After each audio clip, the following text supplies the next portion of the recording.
Basem, Labib, Hishmeh, June 6, 1941. 41. And you know we're recording this, Yes. and do we have your permission to use it any way we need to? Yes. Okay, thank you. Describe for me, if you were, where you lived in the house that you lived in Ramallah. I lived in the Protestant church compound in a house that was in that kind of developed area, closed-in area. It was a one-story house, fairly modern for the time that I lived there. Across the street from Deir el-Latin, the Catholic church, and was a rented house from the Episcopal church. And Describe the house a little bit. Small, large, the number of rooms? well, we actually had, it was a fairly large house relative to what I kind of used to see at that time. We had, I think, 3 bedrooms, a family room, living room, kitchen, bathroom with running water. We had running water, I mean, in a sense, running water that we had to pump water from a well to a tank on the roof and then fed the system by gravity. We had the capability to heat water, so we could have showers or baths, and we had a big stove, which was kind of unique in the what I would call the living room, or the family room rather, in the middle of kind of the center of the house. And when it was designed, they did the chimney to run through like 3 rooms. So as the smokestack kind of went out, it heated those rooms as well in the winter time. It was a fairly comfortable house. We at the same time kind of had a lot of, I don't want to call them animals. We planted things and we raised things, from chickens to pigeons to turkeys and rabbits and whatever. So in many ways, we tried to be as self-sufficient as we could.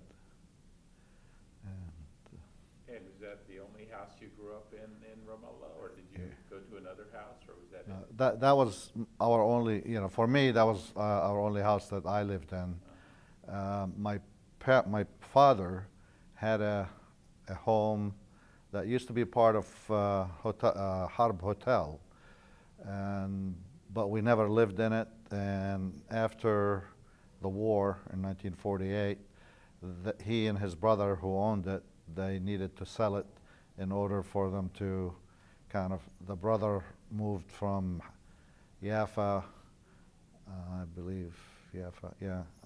I think from Jaffa to Lebanon, or Haifa to Lebanon. And from there, he needed some funds, so they were forced to sell the house and use the funds that way. So we never really owned property as most people in Ramallah do. Yeah. And who lived in the house with you? The family was my mother, my father. I had a sister, an older brother, and then a younger brother. And for a while, again, after the war, my aunt came to join us because she didn't have a place to live, and she came and stayed with us while she worked. She used to work for Lufthansa as an air stewardess, and kind of when her shift was not on board an airplane, she kind of stayed with us.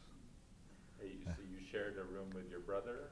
I shared a room with my brother. My younger brother actually is 9 years younger, and so for a big part of my life in Ramallah, it was just 2 brothers. And then 9 years after I was born, my younger brother was born. So, but the 3 boys shared 1 room. My aunt and my sister shared a room, and then my parents had a room.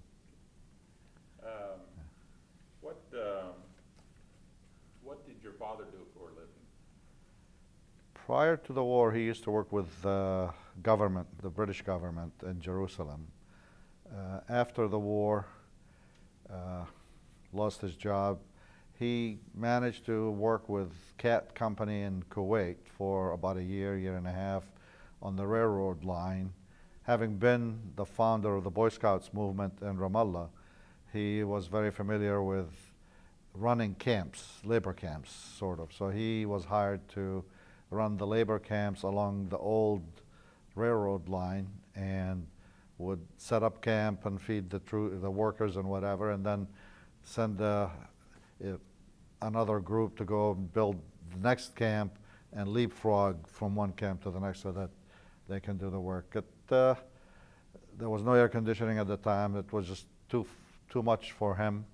So he came back after about a year and a half of doing that work and opened a spare parts shop in partnership with my uncle Fahad. My uncle Fahad used to be the owner of Ramallah Bus Services, and he had a garage and whatever, so it just made sense for them to have a spare parts place, and my father managed it in partnership with my uncle. And do you remember your grandparents? I remember my grandmother on my mother's side. She lived in Jerusalem, and after the war, she lived with her son who lived in Ramallah near the Mascubiya area when he built a home prior to that in the Rabah compound. My grandfather on my father's side I knew, and I remember some stories about him. I mean, he always used to have a dame in his pocket, or that dame that's covered with sweets, and we would go there and he would let us fish for it out of his pocket. But yes, I do remember my grandfather. Your grandfather's name is what? Jirius Hishmeh. Yeah. And my grandmother, Nabiha. She was Greek actually, so I'm I have some Greek blood in me, and on my father's side, my grandmother, who died in 1937 by a sniper bullet, she was Lebanese, or of Lebanese origin. So I knew one grandparent from each side. Tell me about that. Do you know what the story behind the incident? Uh-huh. Yeah, I mean, again, I don't know it firsthand because I wasn't born. It happened before I was born, but apparently she was visiting Ramallah because they used to live in Yafa at the time. She was visiting Ramallah and then needed to go back to join her husband. Got on the bus with a cousin of hers, and she was sitting on the inside of the two seats on that side of the bus. And just a little bit down the road, I guess they decided to change seats, and she sat next to the window. And unfortunately for her, she was in the wrong place at the wrong time. A sniper bullet came through the window and killed her instantly. So that was what year? That was 1937, which was part of the beginning of the the military uprising of the Zionist movement against the British government and any of the institutions in Palestine. So the sniper bullet was from one of the gangs? The Haganah people at the time. And that was on the road to Yafa? To Yafa, yes.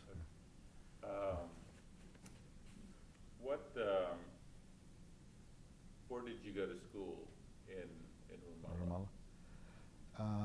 I started actually in a preschool or kindergarten at a school that was run by a lady. Her name was Maryam al-Jaja, and it was Fil Haraja in that part of Ramallah. And from there, I went to the Ramallah government school, which was near the Mascubiya area. And I stayed there till 1955, which would have been like the 9th, 10th grade type of thing.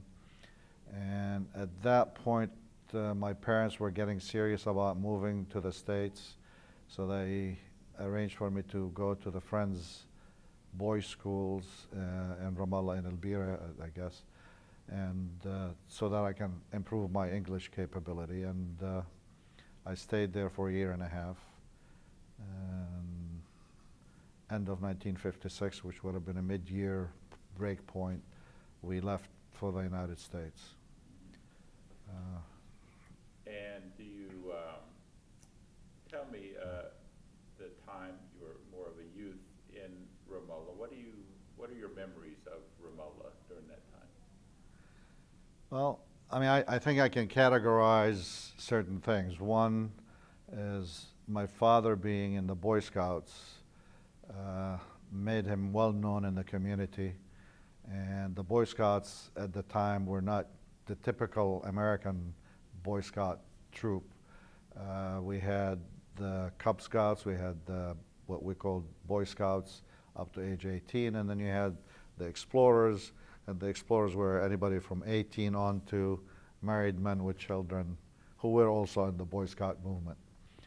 And so our house was always with people. I mean, we always had visitors, we always had people coming to see my father, and we had to kind of help out and mingle. So it was an experience of knowing and dealing with people as an observer, because kids were not allowed to participate at that time.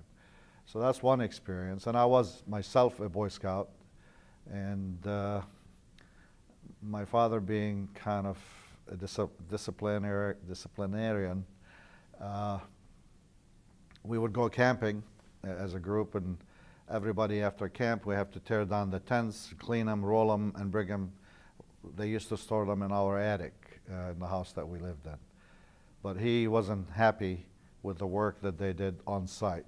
So my brother and I would have to then open up everything, sweep them, roll them up tight, tie them up, and then carry them to the attic between him, my brother and I. So that was kind of the training that we had to go through. We had the fireplace, as I mentioned earlier. We had the animals and whatever. So every one of us in the morning had chores that had to do. My brother, being older, he did the pumping to get the water into the tank. I did the cleaning on the animals and fed the animals and that kind of stuff. And then occasionally when we had to chop wood so that we can have firewood for the stove that we had, my brother would chop, I would carry it down to, we had like an alcove area, and I would stack the wood. And everything had to be stacked neat and clean, and so I was just kind of, everything is in its place. So that's kind of one part of my life. The other part is during the war itself, and that I think left a significant impact on what I am today, I think, and what I'm doing today.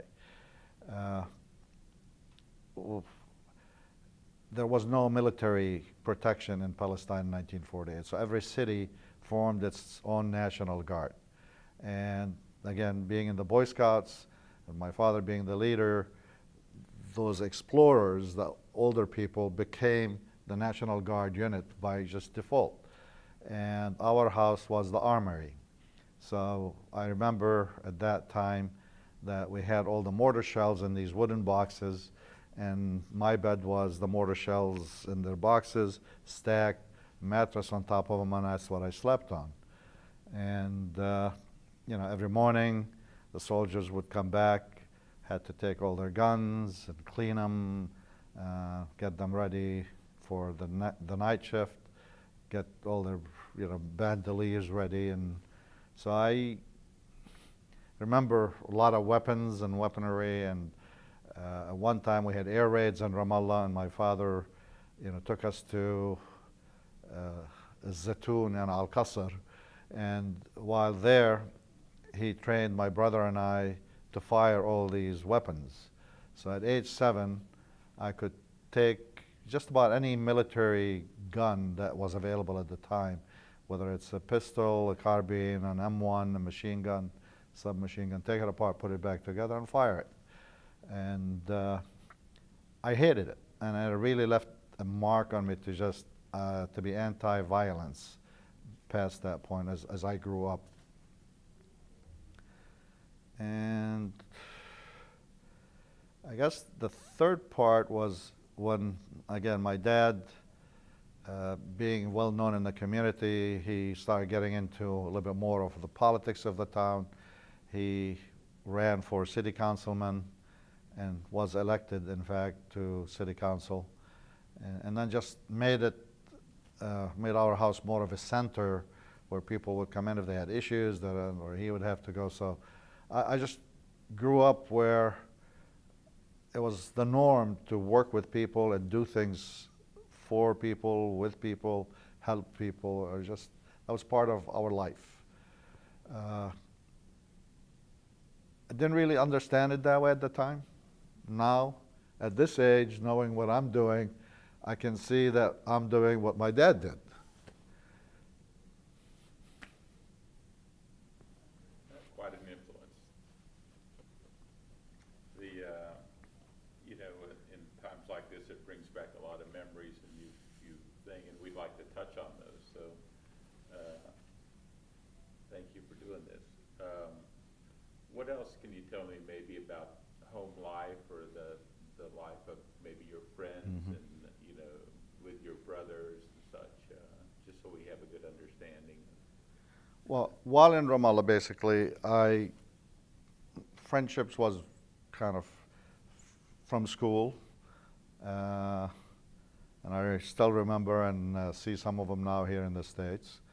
And the other group is the people I worked with in the Boy Scouts. I mean, I became part of the band, and I remember the teacher that taught me how to play the clarinet, and you know, just that was part of my life. So anything to do with the Boy Scouts or school, these were the friends. I wouldn't say I had very close friends, because the way we were raised, there was a lot of discipline in our life. I mean, between you got to do your homework, you got to go to school, you have your chores, you have your Boy Scouts activity, you got the band. There was not much time for many things other than that. And my brother and I, I guess 3 years at that time is a lot of time difference. He was playing in a different league than I was, so we were close since we shared a room, but we were brothers but not friends in a sense, if you don't understand what I mean. And then when my younger brother came, he was the baby, 9 years apart. Again, you take care of him, but he's not your friend type of thing. So, and that pretty much carried on when we moved to the States.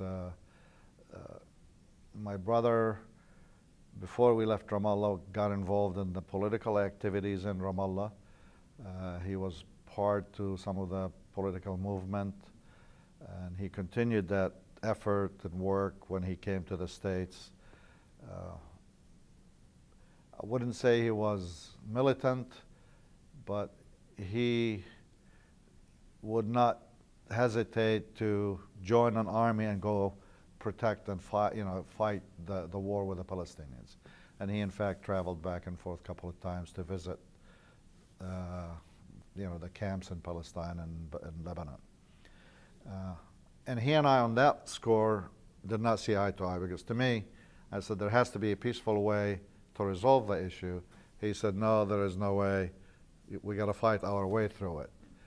And my father was of that opinion, so my father and my brother were a lot closer on the political side, and I was more of the one designated, you go learn, go to the college, and you become the educated one, and you become an engineer. And so I was more left to do my own thing in that sense.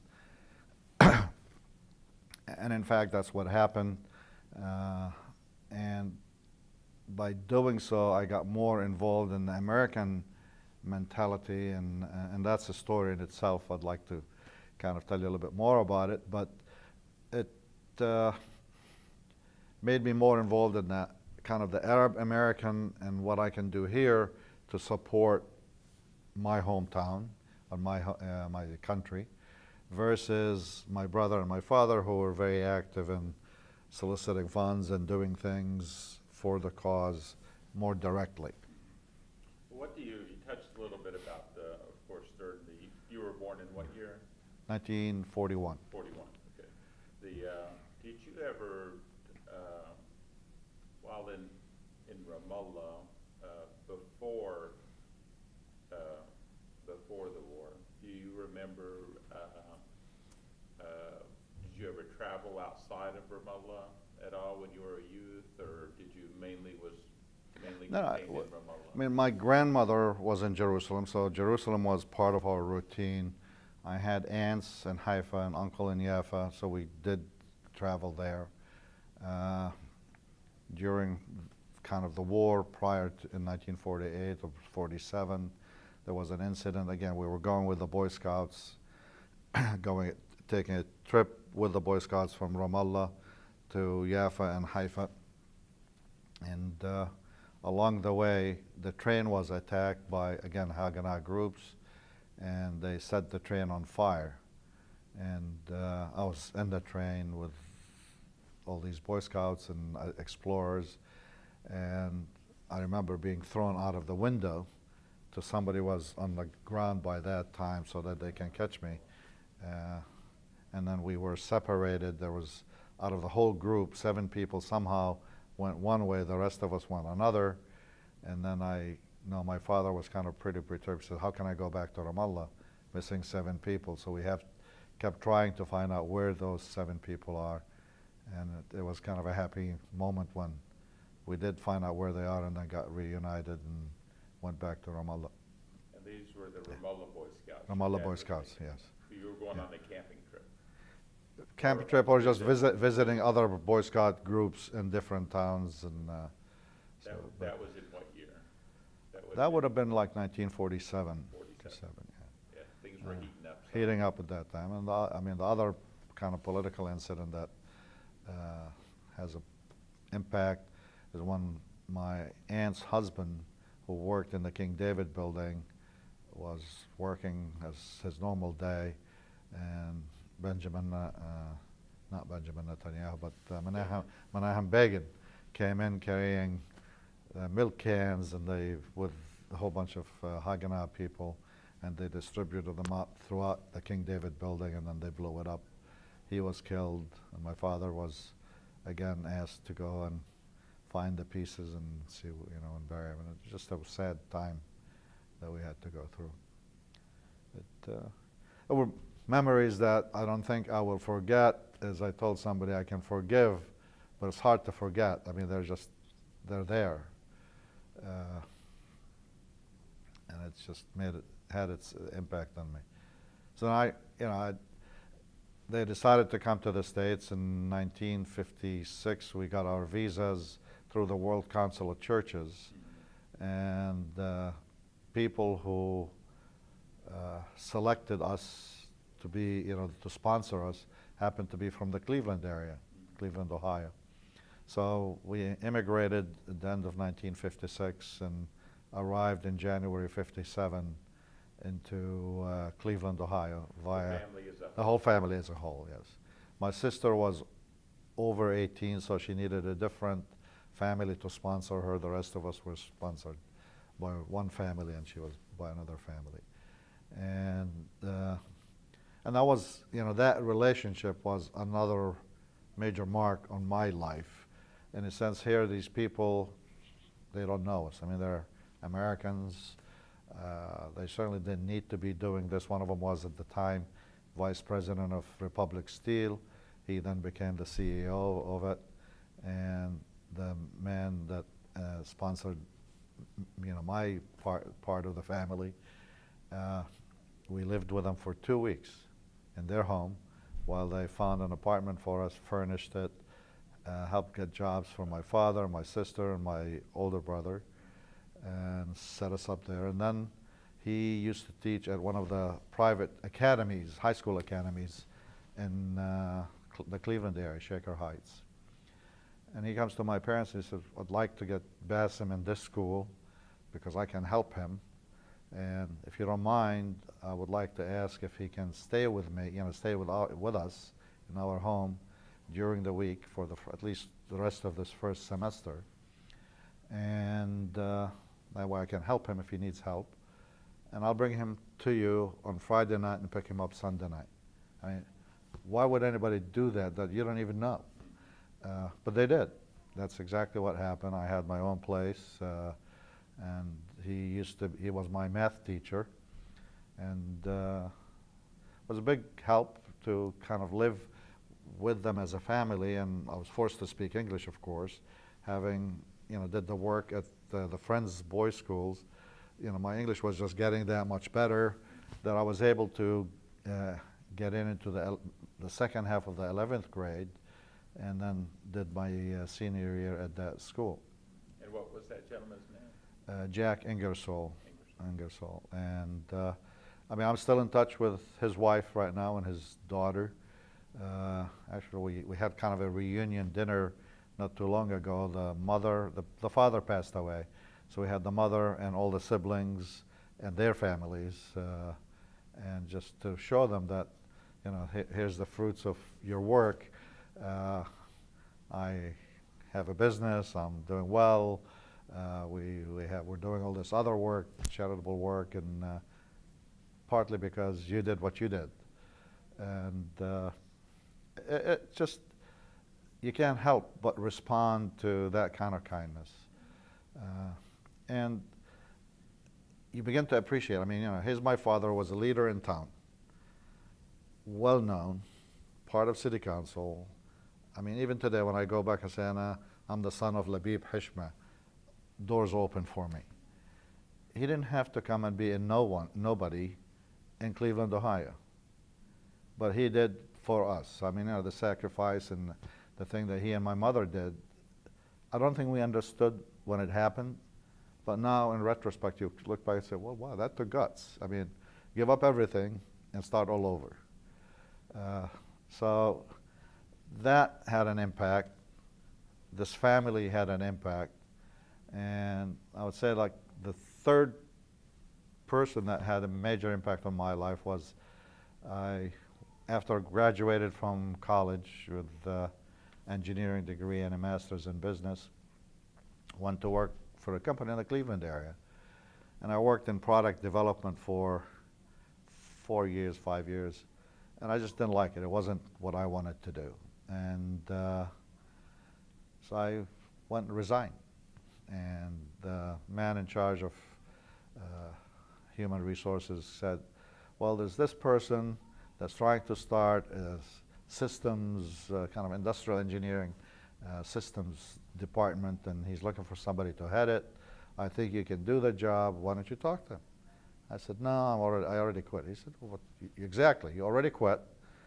You don't have any obligation. You can go talk to him. You like it, you can change your mind. You don't like it, you're leaving.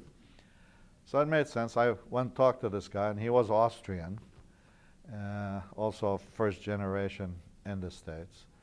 And he was very convincing, and somehow that relationship grew. I worked for him, and he was the kind of guy that would just assign you a project and say, here's what it is, this is the end result we're looking for, go for it, and if you need help, I'm here. He didn't micromanage, and he kind of, it's okay to make mistakes as long as you own up to them and fix them. And that was a good learning experience, and the projects were varied because today I'm making circuit boards because the company is getting into the electronic field, or tomorrow it's a hydraulic thing, or in-core detectors for nuclear reactors. So I was learning all the time, and I liked that challenge. At the same time, I liked the freedom of doing my own work and managing projects. And then he got promoted because he was doing such good work for the company, and at that time he and I were getting, I was producing for him, so he liked how I worked and I liked working for him. So he was assigned a job in the international department to head the international department. And which company was this?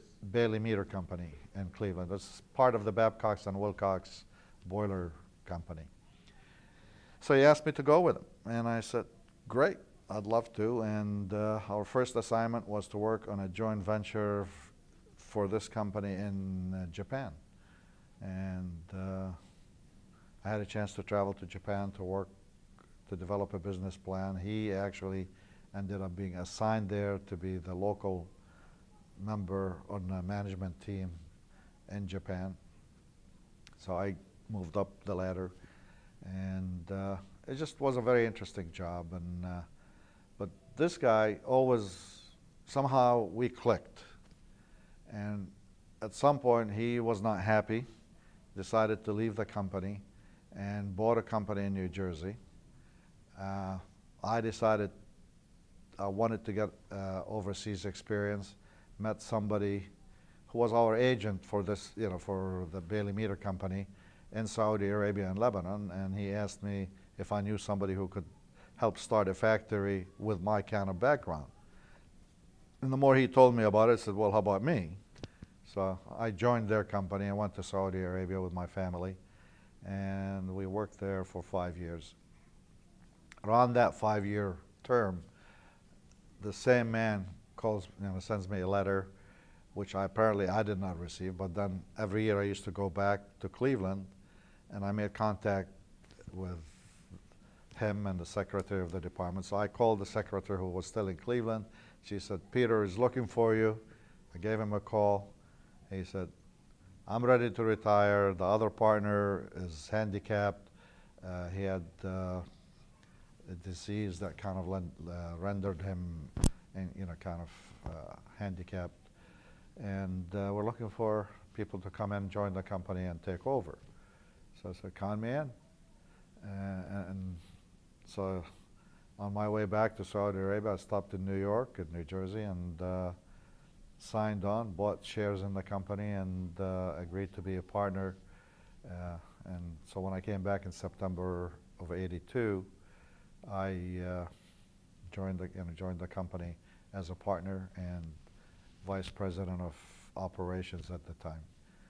And then things happened.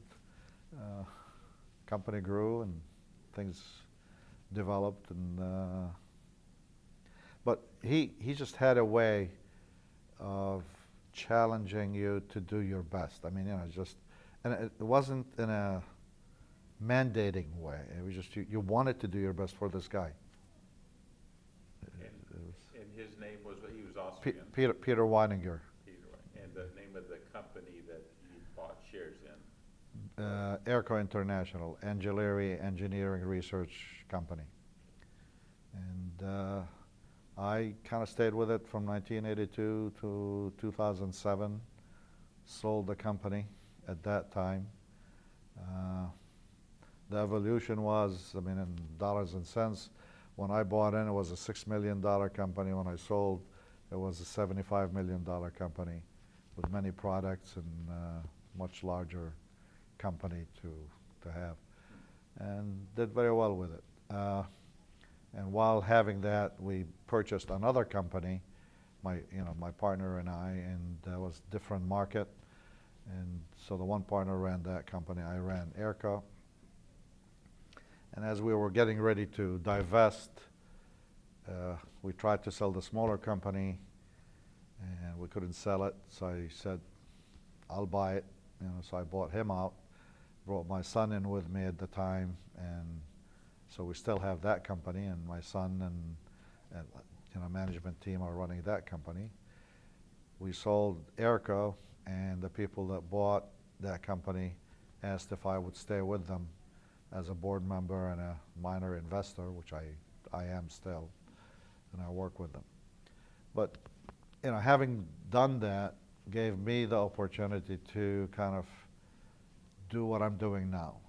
And it's a nice phase of my life at this age, kind of. I'm enjoying what I'm doing. It's time for payback for what my father did, and for us, sacrificed, and I'd like to do things to kind of, record the name and history if I can. I'd like to repay the people that helped us come by helping others, and they don't have to be Arabs. My wife and I have a family foundation, and we help kids in the United States of all creeds, nationalities. We don't care. Just children are children. We like to give them the chance to have a good start in life.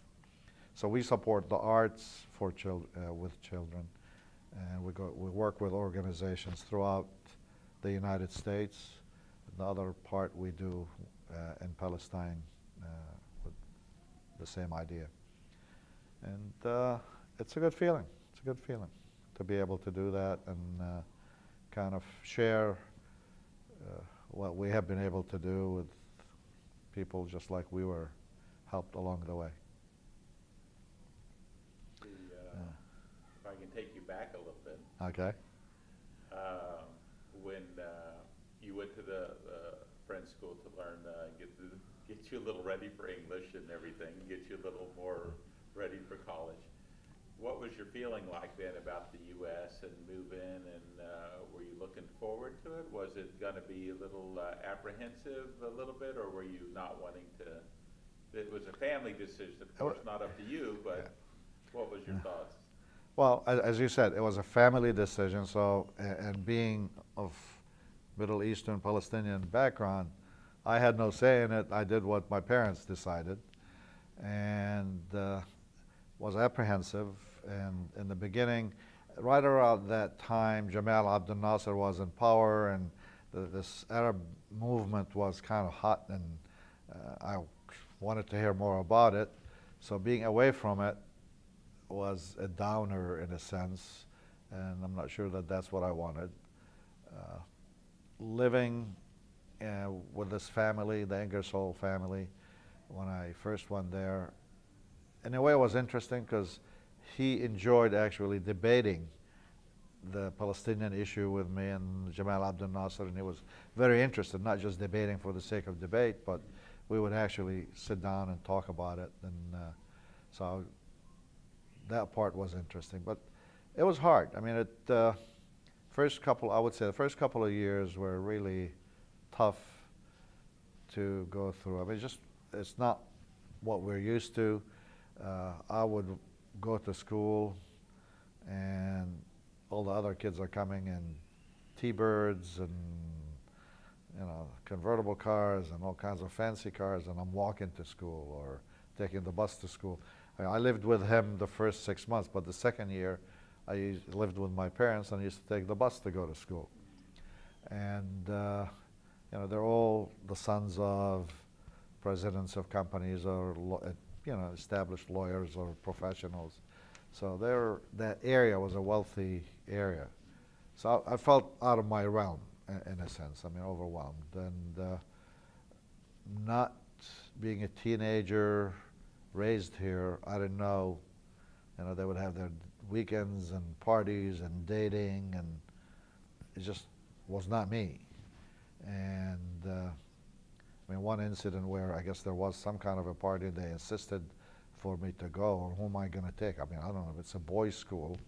I haven't met any girls, so I took my sister, and that I found out you don't do that in the States, and you felt humiliated. I'm coming with my sister, and that was the end of that one.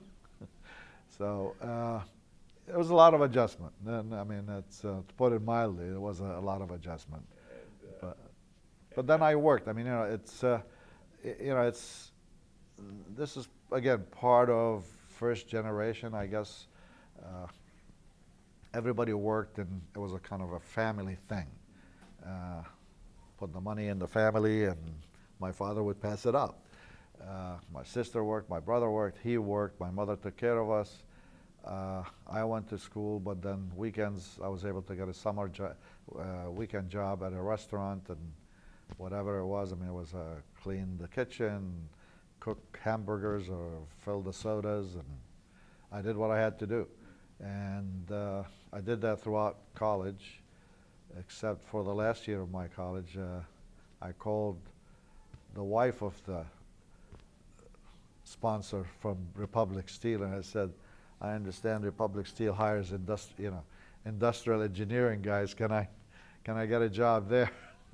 And she said, well, go see this man. And I learned about influence So I went there, I said, I'm Basem Hishmeh, Mrs. Boyer sent me over. And all of a sudden, the door's open, and says, come on. I had a job. But I think I would say the first 2 years were rough. After that, I was fine. Uh, After I finished college, I was Vietnam War, so I had to make a decision, either the Army Reserves or get drafted. And I think I beat the draft by about 2 days or 3 days, signed the papers to join the Army National Guard, and I think a few days later I got my letter, Uncle Sam wants you. So I did my military duty in the reserve format, which that in itself was also another learning experience. The minute they found out I knew about weapons or whatever, they made me the armorer, which is the last thing I wanted to do, is to play with more guns and whatever. But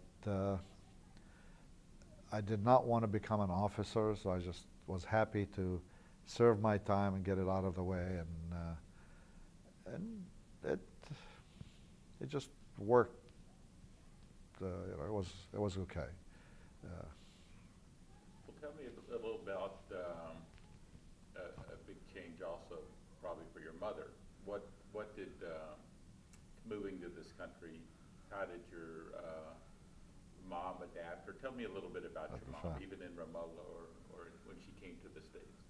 Well, my mom actually started out, I would say, more of ahead of her time. She actually graduated from the Women's Training College, so her parents advocated education for girls.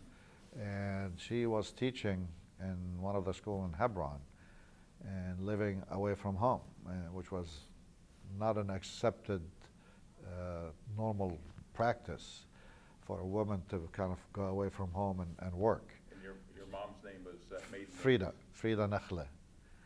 And then she somehow, I think, rented a room with somebody from the Akil family, and my father knew them, and somehow that's how they met. And he indicated his interest one time. I guess there's in the Bible, there's a chapter in the Quran, letters from Corinthia or something like that. There's about love and kindness. Whatever's the strongest of them all is love, and so I guess he marked that page, and kind of that was his message, that he likes her. And they got married. She used to play music. She was educated. She was a teacher. She worked. But the minute she got married, she became a mother, kind of a housewife.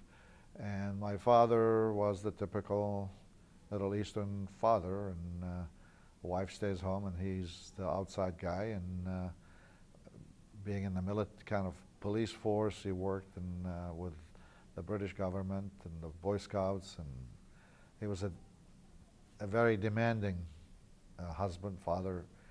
And she changed. I think she went from being the leading female to an obedient female, and that's interesting you bring that up, because that had an impact on my life in the sense that when I wanted to get married and I started dating my wife, she said, well, why me? I said, because I want somebody that will challenge my mind, not be a yes person, because that's how I saw my mother.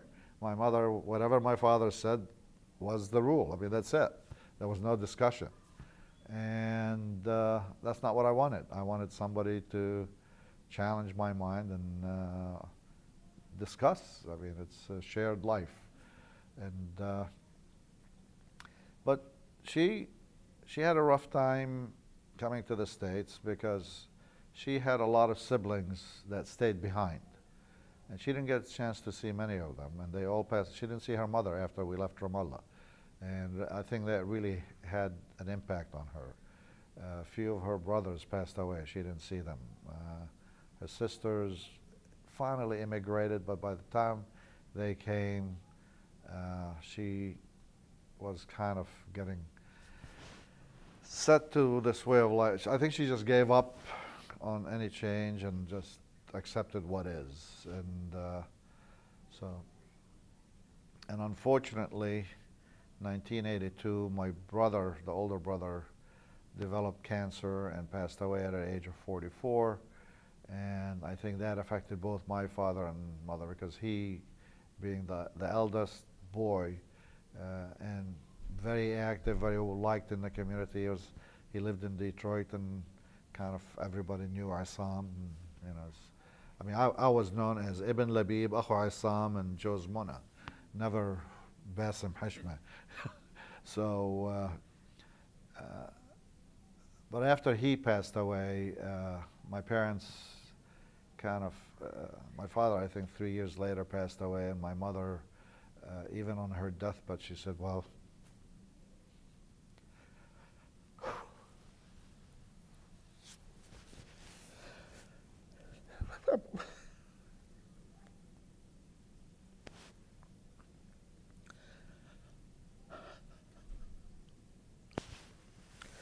I'm going to see your brother.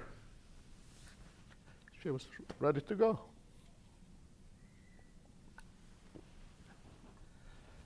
So, sorry.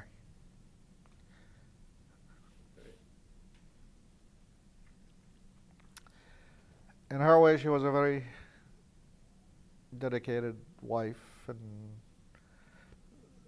you know, a nice mother. I mean, she took care of us and did everything for us. I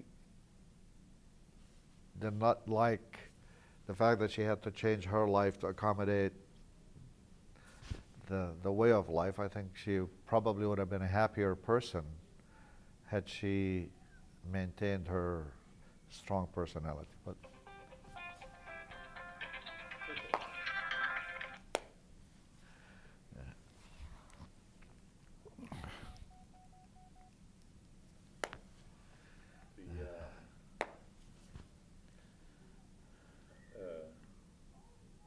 tell me about how you met your wife.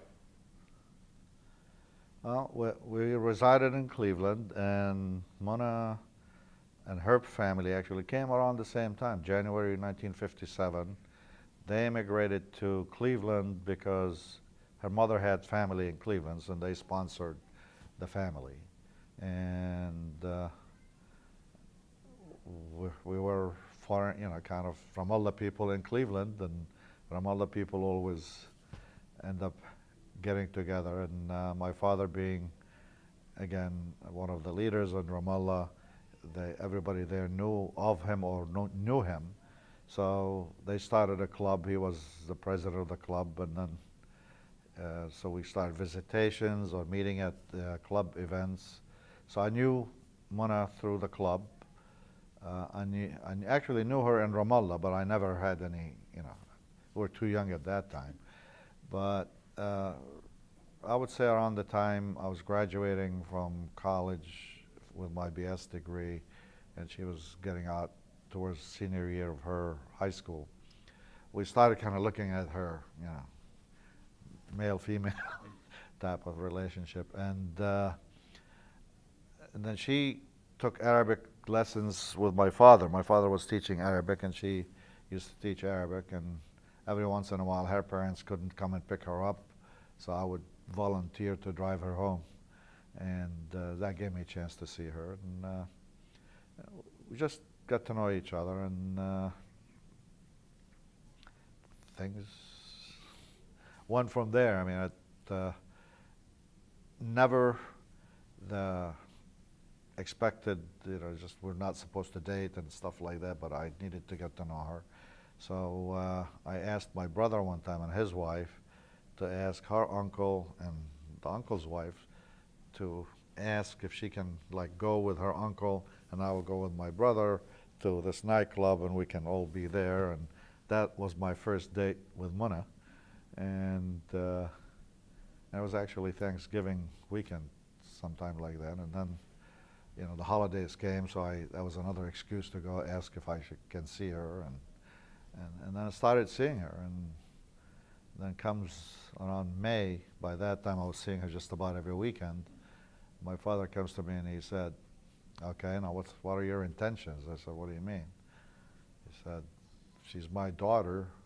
I won't let you see her anymore unless I knew what your intentions are. I said, well, I think I'd like to marry her, but I don't have any money.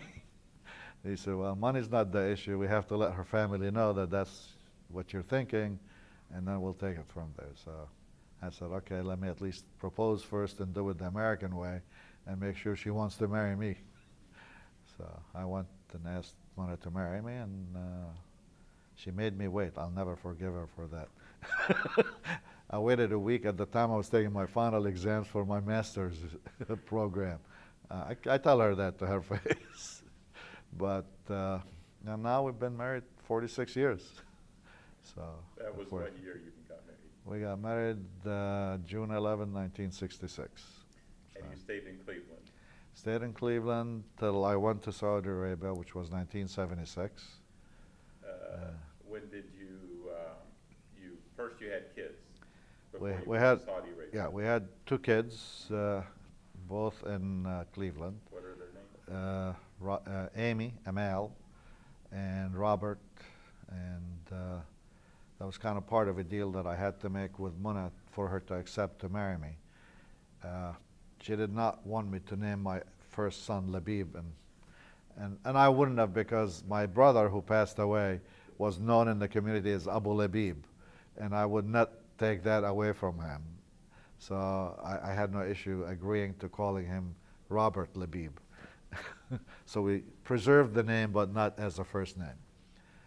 But I said, if you do that, then I want to name the girl. So I named Amal, and then we used Amy as the short name for that. And they're both married now. They have 3 children each. So we have 6 grandkids, 5 boys and 1 girl. My son has an engineering degree, a master's in business, kind of followed suit on his own without pressure. And when I worked for other people first, and about 15 years after that, we had kind of a discussion, and I said, well, would you ever want to work with me? And he said, yeah. And at that time, I was negotiating with my partner to buy him out of the one company. So it was just perfect timing. And so we bought the company, and he came with me and kept going with it. And that company, fortunately, is doing well. He's doing a good job, and the company's doing well. And my daughter married an Albanian fellow, and he's in the restaurant business. So they see him when he comes home late at night and early in the morning, and sometime, so you make do with what you have. Yeah. Well, that's a great story. I can't think of anything else except that. A couple of things to touch on, present day things. What do you think of? You think the future of Ramallah or even Palestine, Israel, may be in your mind, or what do you? Well, or what do you work there's for? 2 things I'd like to say, kind of to close this, because we need to move on. One is on the political scene. I think Ramallah is certainly our hometown, and I certainly am doing as much as I can to do things in Ramallah, for the kids in Ramallah, and for the city of Ramallah.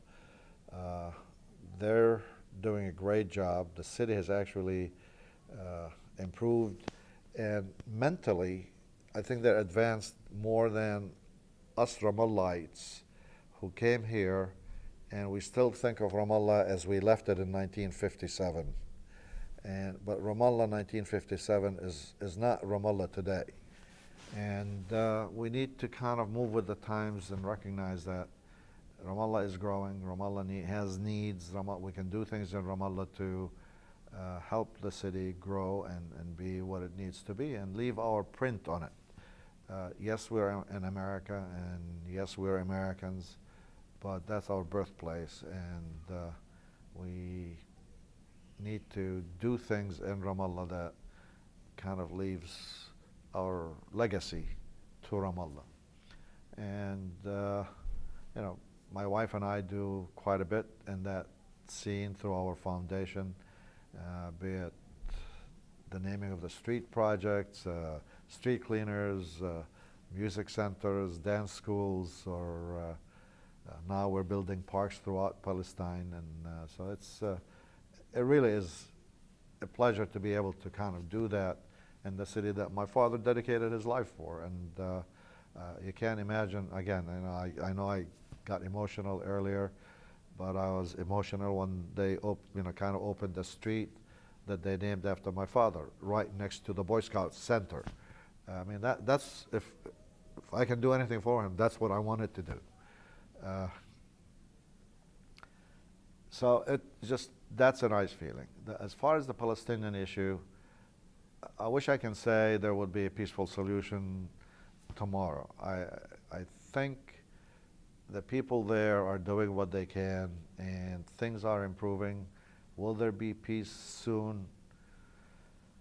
I have my doubts. I think that's going to be past my lifetime. As a Palestinian American, I think all of us have a duty here to talk about our case, to educate the American public about our case. I don't have to carry a gun to fight for the Palestinians. I can only tell the story because it's our right. It's a fair story. All we need is to be treated like human beings. And if they understand it that way, I think we can impact the U.S. policy as it relates to Palestine. And I think we shouldn't be afraid. We should speak up. And I sometimes get frustrated with our Ramallah people because they want to take the sideline because they don't want to rock the boat or whatever. And maybe I was like them earlier, but at this point in my age, that's what I want to do. I want to go tell that story in a peaceful way, show them that we're human beings, we deserve to be treated like humans, and we need to do what's right. What happened to the Israelis in 1945 in Germany and Poland or whatever was wrong. But that doesn't give them the right to do the same to us. So that's the one item. The other item is it's the Arab mentality. We take, we're very generous people. We take care of our family. I mean, I will do anything for my kids, my grandkids, my nieces, nephews, whatever. I mean, anybody in the family that needs help, if I can, I'll do it. But it seems to stop there. And when I think of the Ingersoll family who didn't know us, adopted us almost for 2 weeks in their home, set us in business, set my parents in work and helped me get through my education. I mean, they really, by going to that academy, is what allowed me to be able to do well at the university level. And I was ahead of my classmates at the university, and I ended up tutoring people because I had a good basis at this academy. We need to give back, and give back to society. I mean, whether it's Americans, we're making our money here in America. We're Americans right now. We need to give money here. We need to give money for our heritage.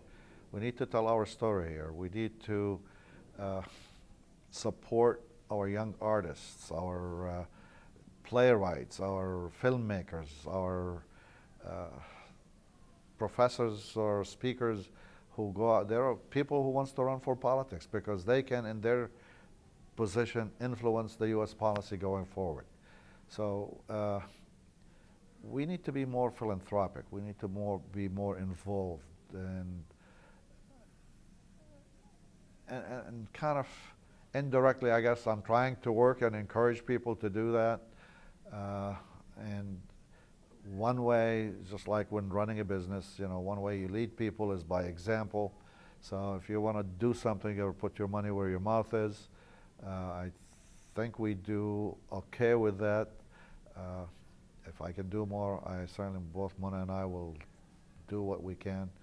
But I think there's more of us that can do more, and if we do, we can speed the process that would maybe do well for Palestine and the Palestinian story. And that's kind of where I am in my stage of life right now. I'm 71 years old. I don't know how long, much longer I can do what I do, but as I tell people, I like to run my life in 5 years increments. That way I don't get disappointed. I know what I want to do in the next 5 years. I want to do a lot more of these projects that help kids and get more involved in the Palestinian story and training, educating the American public. What I do for the 5 years after that, I'll wait till I get there. So that's about it. That's wonderful. Anything I haven't touched on you want to add? Not really. I think you pretty well got me to say a lot more than what I would have wanted to. So That's what we try. yeah. Good. Thank you. You're welcome.